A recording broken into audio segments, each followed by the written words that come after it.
The wind whispered between the boards of the dock, caressing the pages of the book that Teresa held with trembling hands.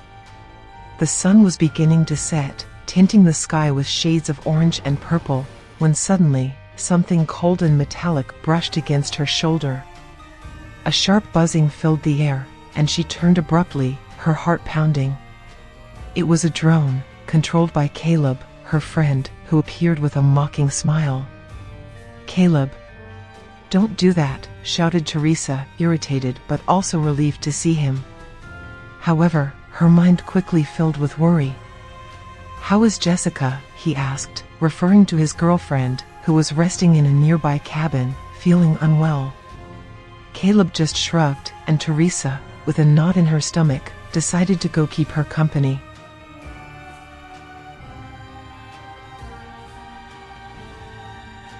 Upon arriving, she found Jessica lying in bed, pale and fragile. Teresa sat down beside her and continued reading the book, trying to distract her. But then, something changed. Jessica, as if something had invaded her, began to recite the passages from the book by heart. Her voice was not her own, it varied, oscillating between guttural and high-pitched tones, as if multiple entities were speaking through her. Teresa felt a chill run down her spine, and fear paralyzed her. "Jessica, what's wrong with you?" she whispered, but before she could react, Jessica collapsed on the floor, her body convulsing.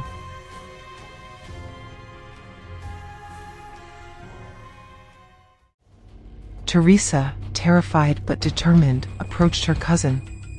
In an instant, everything turned into a nightmare.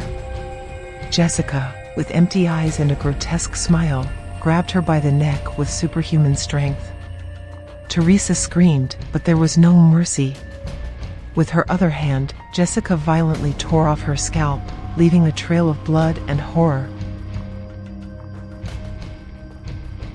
The pain and terror mixed into a heart-wrenching scream that echoed through the cabin. Bleeding profusely, Teresa managed to escape and found Caleb, who was trying to help her. But Jessica, now completely possessed, chased them. With terrifying calmness, she used Caleb's drone to decapitate him underwater, while Teresa, powerless and terrified, watched the scene from the shore, her mind on the brink of collapse.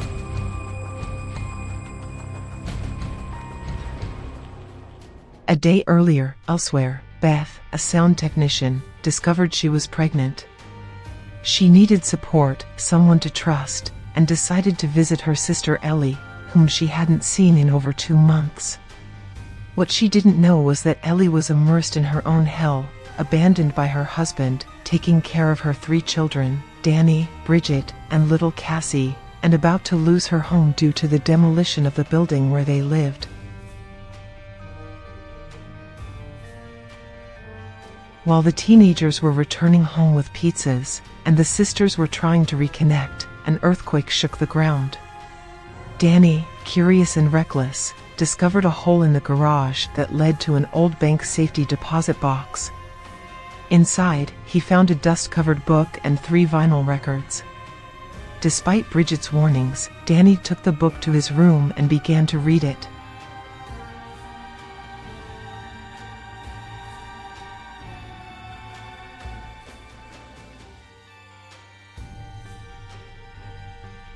It was the Necronomicon Ex Mortis, a cursed text that awakened an ancient and powerful entity.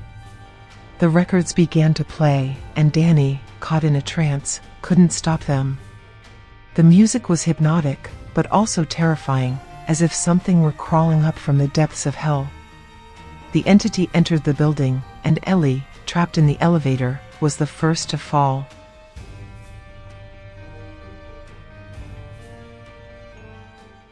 Her voice distorted, her eyes turned black, and a blackout plunged everything into darkness. Bridget and Cassie screamed, while Danny, paralyzed by fear, realized too late the horror he had unleashed. The terror spread like a plague, connecting the lives of Teresa, Jessica, Caleb, Beth, Ellie, and their children in a spiral of possession, blood, and death. Who would survive the curse of the Necronomicon? Or was it too late for everyone?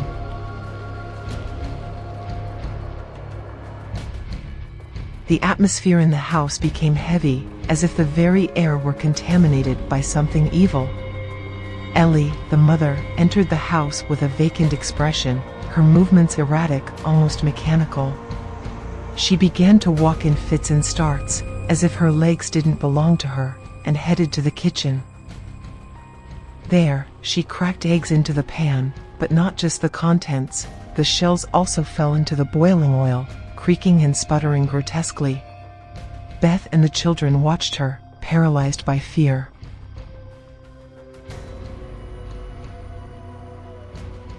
Suddenly, Ellie began to speak, but her voice was not her own.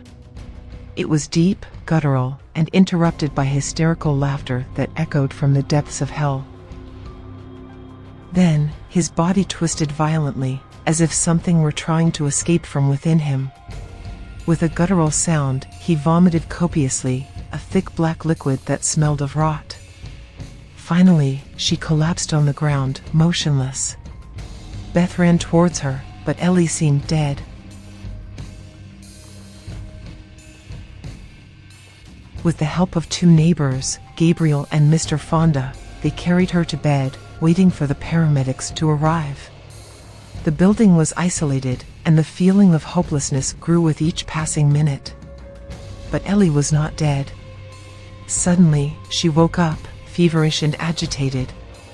Beth tried to calm her, but the situation got out of control when they took her to the bathtub. Ellie began to convulse, and then, before the terrified eyes of everyone, her body rose from the water, floating up to the ceiling. A demonic scream escaped her throat, a sound that froze the blood of those who heard it. Ellie was no longer Ellie. She was possessed, completely dominated by the evil entity. With quick and brutal movements, he first attacked Beth, piercing her hand with superhuman strength. Then, he lunged at Bridget, using a tattoo machine to wound her. But the horror didn't end there. The demon-infected Bridget's wound with its own tongue, a grotesque scene that left everyone paralyzed with terror. Despite the chaos, Beth and Danny managed to expel Ellie from the apartment, slamming the door shut. But in the hallway, the entity showed its true power. Ellie, or what was left of her, killed one after another: Gabriel, Mr. Fonda, and 2 young neighbors, Jake and Scott. Their screams of agony echoed through the hallways as Ellie tried to return to the apartment, pounding on the door with inhuman strength. Inside, the situation was no better. Bridget's wound became infected quickly, and soon the young woman began to behave strangely. Beth found her chewing on a glass, her eyes vacant and a twisted smile on her face. Bridget, now also possessed, attacked Beth with a grater, injuring her arm. But Beth, desperate, managed to defend herself by hitting Bridget with a heavy frying pan. Cassie, the smallest, intervened bravely, impaling Bridget with a broomstick. Danny, with tears in his eyes, tied her to the bed, trying to keep everyone safe. The apartment had become a deadly trap, and the demonic entity showed no mercy. Beth, wounded and exhausted, knew they had to find a way to stop it before it was too late. But how to fight against something that was not of this earthly world? Beth asks Danny to let her hear the words of the vinyl records, but while he does, she is attacked by Ellie, who has managed to enter the house through the ventilation ducts. At the same time, Bridget wakes up and attacks Danny and Cassie.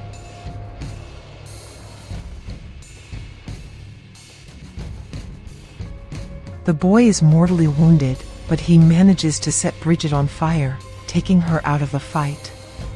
Beth also has the upper hand over Ellie, hitting her in the face with scissors.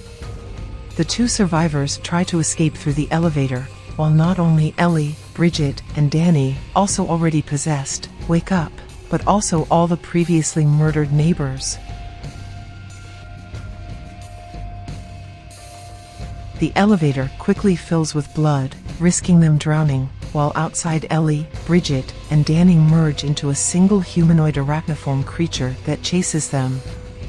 Arriving in the basement, and having survived the elevator fall thanks to the exaggerated amount of organic liquid present in the cabin, Beth and Cassie reach the parking lot exit, but the latter is captured by the demonic being that tries to merge her with its own body. Fortunately, Beth manages to return and save her niece by dismembering the creature, now aware that her sister no longer exists. Before leaving, Beth picks up the chainsaw with which she killed the creature to protect her niece and the unborn child she carries in her womb. In the end, we see Jessica, the girl possessed at the beginning of the movie, leaving her apartment on the 5th floor, heading down to the parking lot, initially waiting for the elevator that is stuck in the basement and then going towards the stairs. Too busy with her friend Teresa's call, she initially doesn't notice all the blood around her, and only after getting into the car and adjusting the rearview mirror does she go to investigate what happened, still possessed by the active entity.